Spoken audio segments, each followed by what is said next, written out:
Raju has completed his BE degree and MBA, and he is looking for a job. He needs to prepare a resume to apply for a job. What is a resume? So our next session is about writing a resume. What is a resume?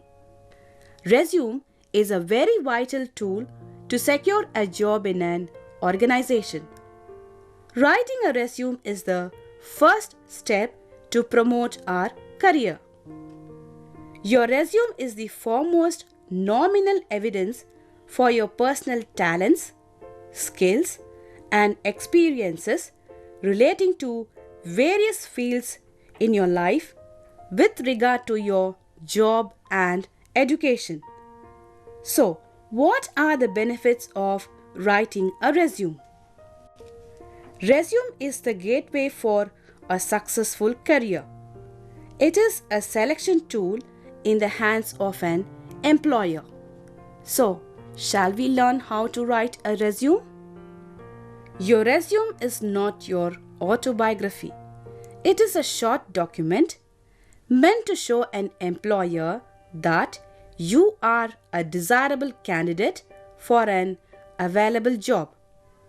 Writing an effective resume presents you as a well-qualified, interesting individual who is worthy of a face-to-face interview. Employers may receive over 1,000 resumes for a single job opening. Employers typically sort out the resumes through a big pile and put the most appealing resumes at the top of the heap. So, your resume should also be one of the topmost resume to be selected. What are the steps to write a resume? First of all, gathering information is the first step in writing a resume.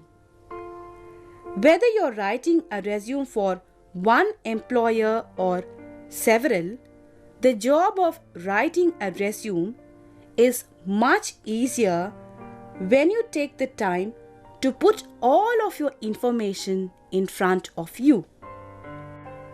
How are the resume sections divided? Let us see. Resumes are divided into 3 sections based on experience, skills, and education. Using these sections, brainstorm a list of all the data that might be most relevant to get the job that you wanted. Be careful while choosing a resume format. Choosing a resume format. The most common resume formats are the reverse chronological format and the skills format. How will you write your resume? Write your resume in the active voice. Instead of saying, "I had experience in organizing many projects," you can simply say, "organized many projects." Please try to refrain from using the word "I" whenever you can. Instead of saying "I'm interested in," say "my interests are." When you have completed writing your resume draft, you have to check both the mechanics and the content of the resume. The next important step is to check your resume. So, how will you do it? Don't completely rely on your spell or grammar checker to pick up resume mistakes. The best way to check your resume is to read the content many times so that you can identify the minute errors. It is a good idea to have someone else as a critic to make sure that the points you have written are crystal clear to others as they appear to you. There are some resume sections that you must know. First is your name. It goes at the top of your resume. Next will be your address. It is placed directly below your name. Then comes the resume objective. This tells your employer what job you are applying for or whether you are submitting your resume for any job that fits your qualifications. Next will be the employment history. It is a reverse order of your work experience. Generally, your resume needs to list the details of only your last 3 positions or the last 10 years of your employment experience. What are the necessary details that you should mention while giving the details of your education? The name of your college or trade school, your degree, and the year of graduation. The name of your high school and the year you graduated. Next important to say is about your skills that you possess. So, how to order the skills? Organize skills into the order they are the most relevant to your job, or subdivide them into categories so that an employer can easily see what additional attributes you'll bring to the job. Next will be to mention about the activities that you are involved and interested. In this section, you can include the details of the community projects in which you participated before.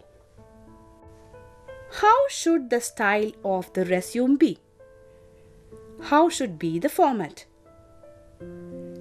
First, you have the chronological format. The chronological resume format lists work experience first, beginning with your most recent or current job. After tracing your work history, the chronological format continues with your education and concludes with extra skills and interests that may contribute to your ability to perform the job. Next will be the skills format. The skills resume begins with a list of skills that relate to the job for which you are applying. The skills resume format is exceptionally useful when you are applying for a job in a different field than your work experience. Secondly, you have large gaps in your work experience. It means that your work continuity lapses between time intervals. You may have worked for 2 years and then a break for about 1 year or so before you joined your next job. Next will be the combination or functional format. This format is useful in highlighting the skills that are relevant to a particular field. It is best used to demonstrate improvement and achievement within a specific field of work. There are other resume formats which you all need to know about. It is the curriculum vitae. It is a very structured, detailed, and a lengthy resume format. The curriculum vitae is typically only used by educators and scientists with a broad academic and professional credentials.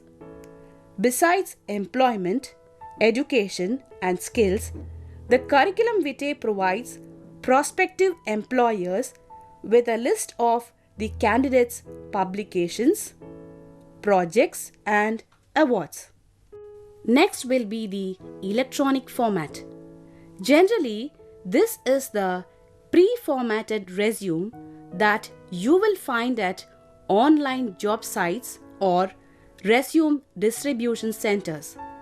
Although some sites allow moderate customizations, frequently you just need to fill in the blanks.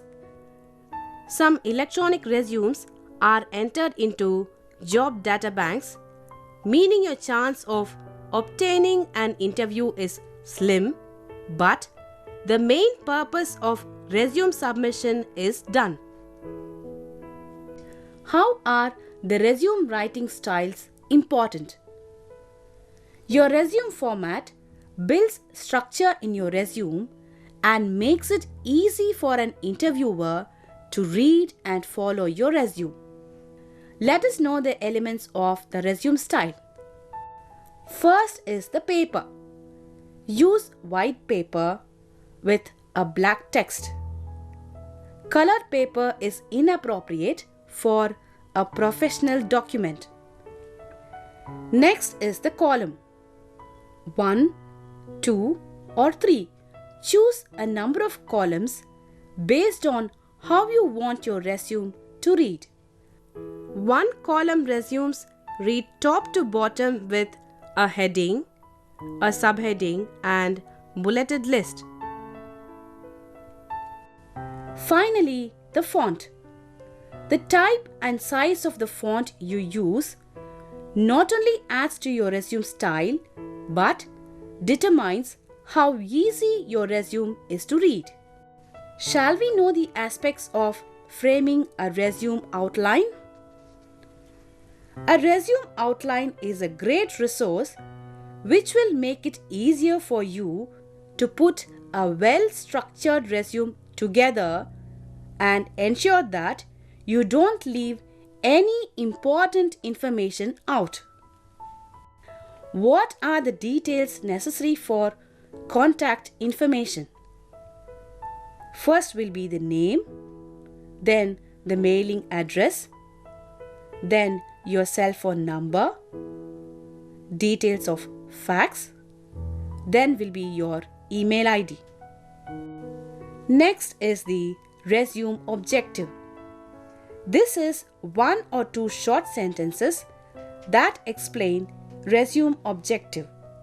This is 1 or 2 short sentences that explains if you are seeking employment with a particular company, in a specific field of employment, or for a specific job. Next will be the profile or summary of qualifications. It is another optional section that is most often used in the skills resume format. It includes the details of publications, your awards, your achievements. Next is the employment history. It is usually a reverse chronological record of your employment. But in addition to jobs, it may also include details about your paid internships like stipend, etc. The very important section is about the educational details. They include the names of the colleges, the name of the high school, where you had your in-house training, the honors and awards that you have received, the relevant coursework that you have undertaken, your advanced career training, and continuing education details. How about the different skills to be included? They are the technical skills, that is, about office machines you can operate or your programming skills, etc. Next will be the office skills. That means clerical skills like filing, data entry skills, bookkeeping or accounting skills. Next will be your knowledge of languages. The next category is the organizational skills. It includes seminars, events, and presentations that you have organized. Next is the sales skills, followed by the administrative skills. Then you have to give the details about the licenses and certifications that you have obtained. What are the important activities in which you are involved? Definitely, you need to say about this. They include details with regard to professional, community service, memberships and volunteer work.